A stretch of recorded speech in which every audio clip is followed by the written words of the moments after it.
Hi hello ನಮಸ್ತೆ. ನಮ್ಮ ಹಾಸ್ಟೆಲ್ನಲ್ಲಿ ಇವತ್ತು ಅಂಬೇಡ್ಕರ್ ಜಯಂತಿಯನ್ನು ಆಚರಣೆ ಮಾಡ್ತಾಯಿದ್ದಾರೆ. ಏನು ಈಗ ಎದ್ದು ಬಂದಿರುವ ನೋಡ್ತಿದ್ದೀರಾ, ಹೌದು ಹಾಸ್ಟೆಲ್ನಲ್ಲಿ ಈಗ ತಾನೇ ಹುಡುಗರು ಎದ್ದು ಬರ್ತಾಯಿದ್ದಾರೆ. ನೀವೆಲ್ಲರೂ ನೋಡ್ಬೋದು, ಅಂಬೇಡ್ಕರ್ ಜಯಂತಿನ ನಮ್ಮ ಅಡುಗೆಯವರು ಆಚರಣೆ ಮಾಡ್ತಿದ್ದಾರೆ. ಹಾಗೆ ಇದೇನು ವಾರ್ಡನ್ ಬಂದಿಲ್ಲ ಅಂತ ಅಂದ್ಕೊಂಬಿಡಿ, ವಾರ್ಡನ್ ಬರ್ತಾರೆ. ಬಟ್ ಒಂದು ಸ್ವಲ್ಪ ಅವ್ರಿಗೆ ಕಾರಣಾಂತರದಿಂದ ಕೆಲಸ ಇದೆ. ನೋಡಿ, ಈಗ ತಾನೇ ಎದ್ದು ಬರ್ತಿರುವಂಥ ಹುಡುಗರನ್ನ ನೋಡ್ಬೋದು. ನೀವೇ ನೋಡಿ ಎಷ್ಟು ಚೆನ್ನಾಗಿ ಎದ್ದು ಬಂದು ಪ್ರತಿಭೆಗಳು ಬಯೋಮೆಟ್ರಿಕ್ ಮಾಡ್ತಾ ಇದ್ದಾರೆ. ನೀವೇ ನೋಡ್ತಾ ಇರ್ಬೋದು. ಬಟ್ ಆದರೆ ನಮ್ಮ ಹಾಸ್ಟೆಲ್ನಲ್ಲಿ ಇಂಥ ಪ್ರತಿಭೆಗಳನ್ನ ಪ್ರತಿನಿತ್ಯ ನೋಡ್ತಾ ಇರ್ಬೋದು ಇನ್ನು ಮುಂದೆ.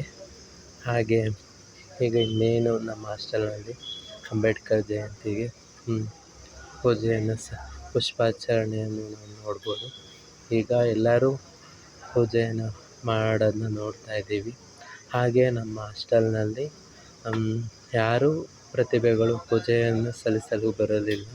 ಆಗ ನಾನೇ ಹೋಗಿ ಪೂಜೆಯನ್ನು ಸಲ್ಲಿಸಿದೆ ಅಂಬೇಡ್ಕರ್ಗೆ. ನನಗೊಂದು ಬಹಳ ಸಂತೋಷದ ವಿಚಾರ.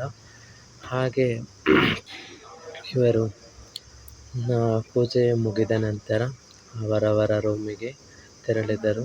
ಅವರ ಗ್ರೂಪಿನ ಫೋಟೋದಲ್ಲೂ ನಾವು ನೋಡ್ಬೋದು. ನೀವೆಲ್ಲ ಪ್ರತಿಭೆಗಳನ್ನ ಅವರ ರೂಮ್ಗಳಲ್ಲಿ ನೋಡ್ತಾ ಇರ್ಬೋದು, ಹೋಗ್ತಾ ಇರೋದು ನೋಡಬಹುದು. ಹೀಗೆ